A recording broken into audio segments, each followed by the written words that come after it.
Justice programmée pour jugement du 12 au 22 décembre 2025. Le dossier Yake Camille et 7 autres s'est ouvert ce matin du 15 décembre au tribunal de grande instance Ouaga 1. Un dossier aussitôt renvoyé au 23 janvier 2026. Une autre session du pôle économique et financier de la juridiction, car les conseils d'un des prévenus ont soulevé une irrégularité de l'ordonnance de renvoi du juge d'instruction et une inconstitutionnalité d'une disposition du code de procédure pénale. Le compte rendu de Sekou Zongo.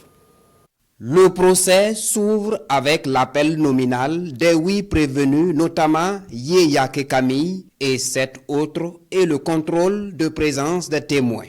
Place ensuite au préalable qui donne la parole au conseil de mise en cause pour les différentes observations sur le dossier. Et d'entrée de jeu, l'un des conseils de Lord Zongo Yen, ancien ministre de l'Action sociale et de la Solidarité nationale, prend la parole et demande au tribunal le retrait pur et simple du dossier de sa cliente à cette session judiciaire.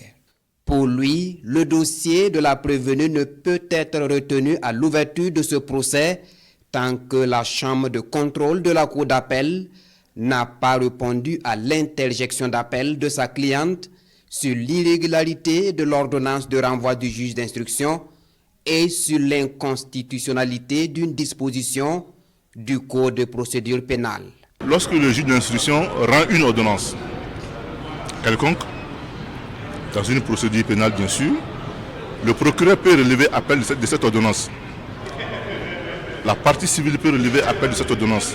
La personne mise en cause peut relever appel de cette ordonnance. Mais en ce qui concerne la personne mise en cause, le code de procédure pénale a rétréci un peu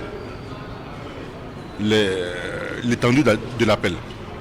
Elle ne peut faire appel que lorsque sa porte, elle est soumise à un contrôle judiciaire.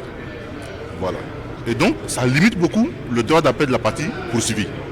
Alors que la Constitution dit que nous sommes tous égaux en droit. Si nous sommes égaux en droit, il ne doit pas avoir une partie qui a plus de latitude de faire appel qu'une autre. Et comme ce n'est pas la juridiction compétente ici pour trancher ces questions, naturellement, elle doit renvoyer la question à la juridiction qui est compétente, qui est le Conseil constitutionnel.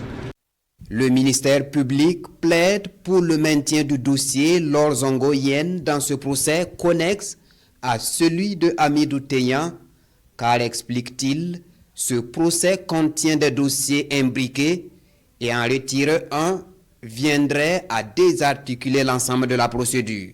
Le tribunal observe alors cette suspension pour concertation.